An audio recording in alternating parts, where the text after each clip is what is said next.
حضرت امام غزالی رضی اللہ تعالیٰ عنہ کا نام آپ لوگوں نے سنا ہوگا. حضرت امام غزالی رضی اللہ تعالیٰ عنہ وقت کا بادشاہ ہے، عید کا دن ہے. بادشاہ نے پیغام بھیجا، جاؤ امام غزالی سے کہہ دو کہ عید کی نماز پڑھا دیں گے. قاصد آیا امام غزالی کے پاس، کہا کہ عید کی نماز پڑھا دینا. بادشاہ کا حکم ہے. امام غزالی نے کہا میں عید کی نماز نہیں پڑھاؤں گا، میں عید کی نماز نہیں پڑھاؤں گا. بادشاہ خود چل کر کے آیا، غزالی عید کی نماز پڑھا دو. کہا نہیں پڑھاؤں گا. شہر میں جتنے اس وقت عالم موجود تھے سارے لوگوں کے پاس بادشاہ گیا، کہا تم نہیں پڑھاؤ گے کوئی تو کوئی آ کر کے پڑھائے گا عید کی نماز.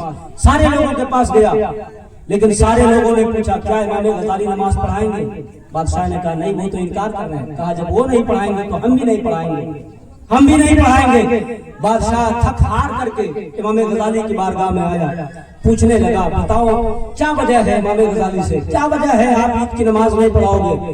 کہا ایک شرط پہ پڑھاؤں گا، ایک شرط پہ پڑھاؤں گا. کہا کون سی شرط ہے؟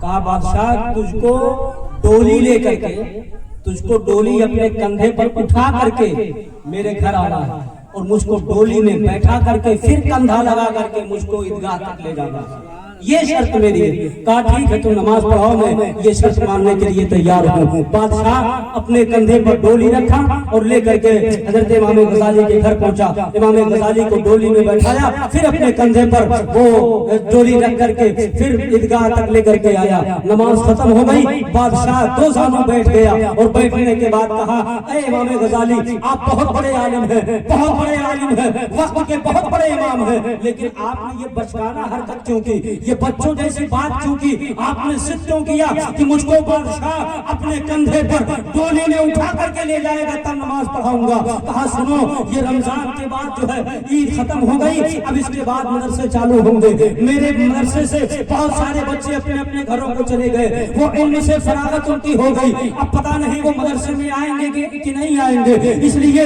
میں نے یہ طریقہ اپنایا کہ بادشاہ کی ڈولی میں میں بیٹھوں گا اور بادشاہ ڈولی کو کندھا دے کر کے جب عیدگاہ کی طرف لے کر کے جائے گا تو جب دنیا دیکھے گی کہ ایک عالم کا مقام یہ ہے کہ بادشاہ اپنے کندھے پر اٹھا کر کے اس کے گھر سے عیدگاہ کی طرف لے کر کے جا رہا ہے، تو لوگوں کو دلوں میں علم دین مصطفیٰ کی جو پہچان بڑھے گی، علم دین مصطفیٰ کا مرتبہ بڑھے گا اور لوگ اپنے بچوں کو کوئی بادشاہ بنانے کا خواب نہیں دیکھے گا بلکہ بادشاہ کے کندھے پر سوار ہو کر کے آنے والے امام غزالی بنانے کا خواب دیکھے گا. اس لیے میں نے یہ شرط رکھی تھی. آپ ذرا غور کریں اور اندازہ لگائیں کہ حضرت امام غزالی رضی اللہ تعالیٰ عنہ کسی امیر آدمی کا نام نہیں تھا، کسی ارب پتی کے بیٹے کا نام نہیں تھا، بلکہ ایک عالم دین تھے، اللہ کے ایک مقرب بندے تھے. لیکن اللہ رب العزت نے ان کو علم دین کی بدولت اتنا بلند و بالا مقام عطا کر دیا کہ اس مقام کا کوئی دوسرا نہیں ہوا. اس لیے مسلمانوں آج بھی ہم کو ضرورت ہے اپنے بچوں کو اچھی تعلیم دیں، ان کے لیے اچھی تربیت کا انتظام کریں. انشاءاللہ تبارک و تعالیٰ جب ان کے لیے اچھی تعلیم و تربیت کا انتظام کر کے ہم اور آپ ان کو جو ہے یہاں دنیا میں رہ کر کے آراستہ اور پیراستہ کر دیں گے، سنوار دیں گے، پھر جب وہ اس دنیا سے جائیں گے تو یہ آواز آئے گی بریلی کے تاجدار کی زبان میں کہ لہر میں اشتر ہوئے شہدار لے کے چلے، اندھیری رات سنی تھی چراغ لے کے چلے، تیرے غلاموں کا نقش قدم ہے راہ خدا، وہ کیا بہک سکے جو یہ سراغ لے کے چلے. اللہ رب العزت کی بارگاہ میں دعا کرتا ہوں مولا تعالیٰ ہم تمام لوگوں کو حضور نبی رحمت صلی اللہ تعالیٰ علیہ وسلم کی تعلیمات پر عمل کرنے کی توفیق عطا فرمائے. مولا جس مقصد کے تحت سے اس محفل کا انعقاد ہوگا اس جائز مقصد کو بآسانی پر تکمیل تک پہنچائے. جس بچے کا ختنہ ہونے والا ہے مولا اس بچے کے عمر میں بے پناہ برکتیں عطا فرمائے. وآخر دعوانا ان الحمدللہ رب العالمین. استغفر اللہ ربی من کل ذنب واتوب الیہ. کھڑے ہو کر سلام پڑھ لو.